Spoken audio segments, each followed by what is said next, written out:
For a long time, I felt like the work I did wasn't good enough. I compared my work to what others were doing and found it lacking. I couldn't enjoy my work because I was always on the lookout for the labor I'd do tomorrow that had a greater impact, that looked more like the potential that everyone saw in me. Today, I'll share why I felt the need to compare my work to the work of others and what God used those experiences to teach me about what He was doing in my life. My hope is that as I share, you will see yourself in my stories and heed the lessons I missed. Hopefully, you get them early. So, buckle up. I have a lot of stories to share, and that's normal. There was a season in my life when God used the role He had given me to refine one of my gifts. But I could not see it because I was so focused on thinking that the work I was doing wasn't as important as the work I wanted to do. As a people pleasing youth leader, I did way too much. I stepped into roles I had no business stepping into. I was on the youth ministerial board, I sang on the choir, I led praise and worship, I taught Sunday school, I ran the annual youth newsletter, I also volunteered as an English teacher at the church's evening school. So many things. And the thing about it is I agreed to do all of these roles for two reasons. The first reason is I felt guilty saying no. I didn't have the courage to say no to things that I didn't believe I should be doing. I sometimes felt like I was people's only option. Years later, I saw the pride behind that belief. I shudder to think of the assignments I blocked because I stepped into roles that weren't mine to fill. Now, on to the second reason. The truth is, I had low self worth. I didn't know who I was. So I did the opposite of what Peter instructed in 1 Peter 5, verse 2. I cared for the flock because of what I hoped to get out of it, not because I genuinely cared. I worked hard to be important, to look important, and to get the attention of leaders so they could see that I was important and make me even more important. It was an ego boost to know that I was needed for something. It made me feel important and valued. So even when the imposter syndrome showed up, I tried hard to show other people I was important. I tried to be successful by other people's standards so I could get praises and more opportunities to be successful. That was what made me feel like I did something important, that I was someone important. You see, I was busy chasing titles. I had not yet caught a vision of who I am in Christ. I desperately needed to feel like a success. So I grasped onto what the church labeled as success, being a minister. That was my ultimate goal. I didn't want to do the work of a minister. I wanted to have the title. I wanted to be called evangelist. I wanted to be called missionary. In fact, I would get upset when other people got the titles I desperately craved. I am doing all of these things, and yet people are getting the titles I desperately desire, but they're doing half the things I was doing. That's what I would think. You see, I had the nasty Pharaoh syndrome going on in my head where I compared myself to others. And not only that, I was willing to tear down people because I compared myself and found myself lacking. When it came to the work I did, the truth is, my comparison was not just about the importance of the work. The work's level of importance elevated in my eyes when it came with a title. The title validated my work.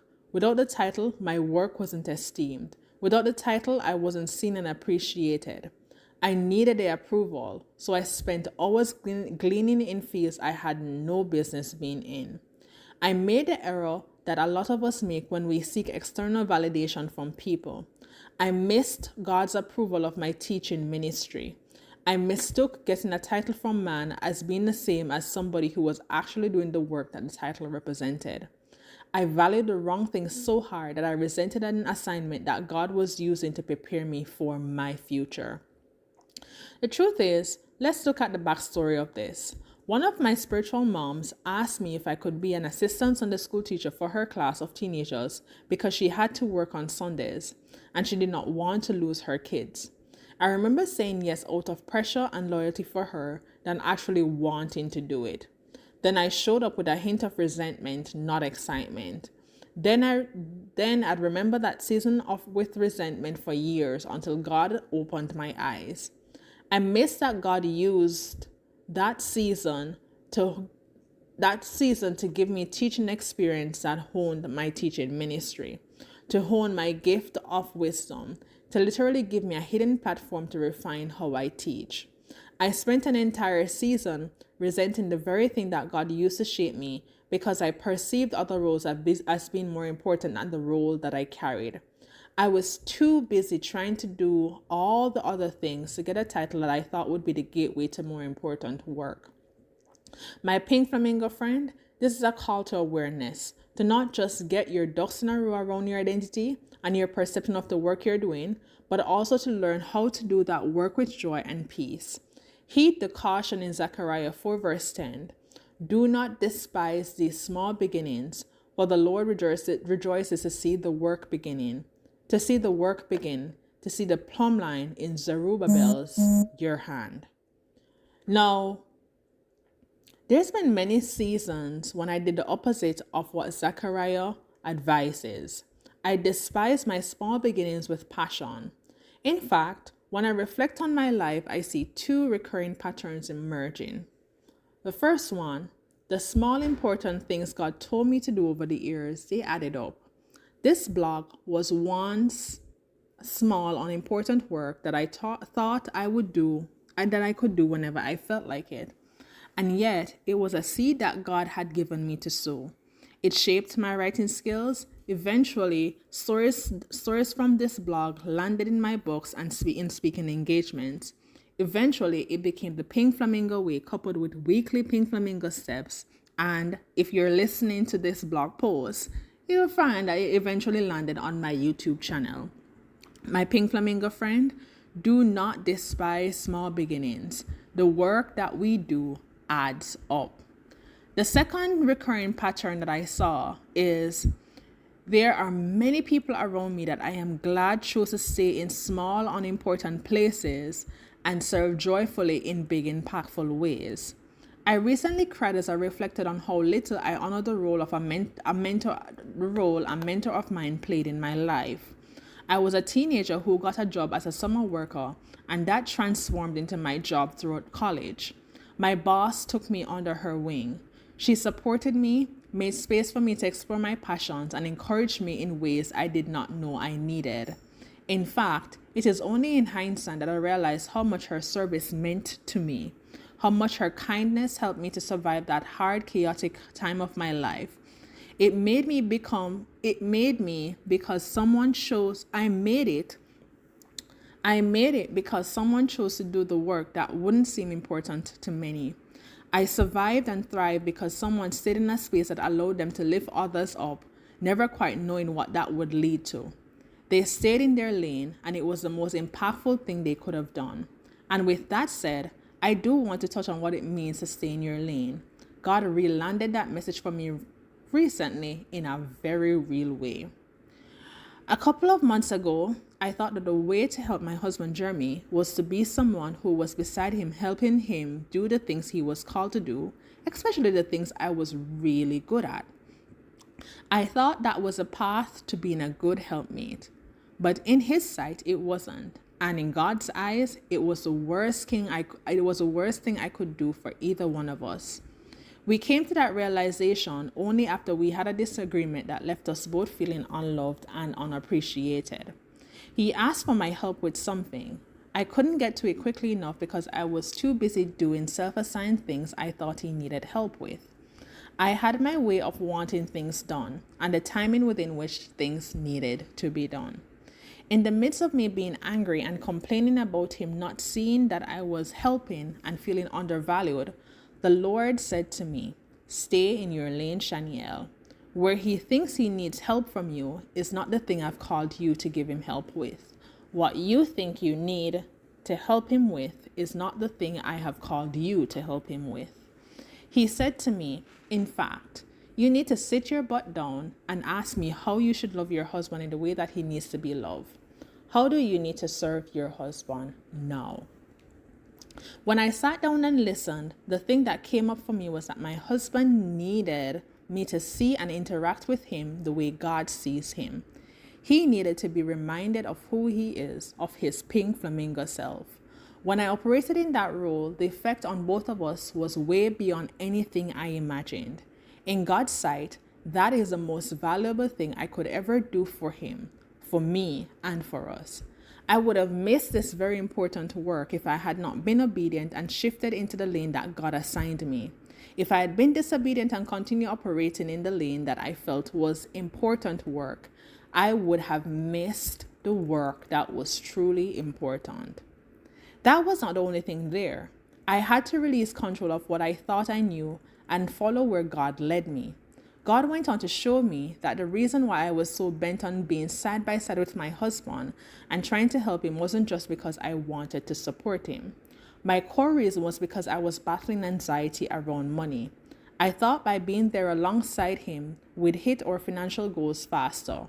Not only that, I also did not trust him and his leadership. I trusted my own way.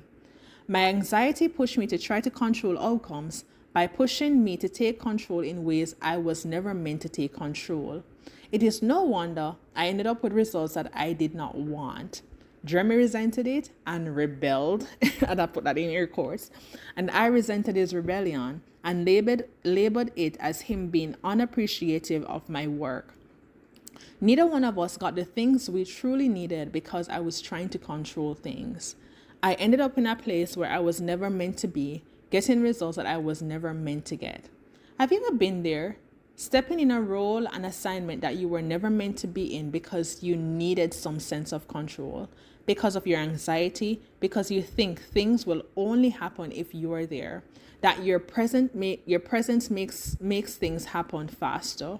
Trust me when I tell you, my pink flamingo friend, there is a better and more joyful way. Try God, find your lane, and stay there.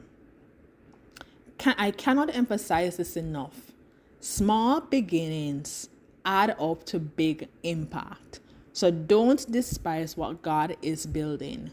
Zechariah 4 verse 10 says, "Do not despise these small beginnings, for the Lord rejoices to see the work begin."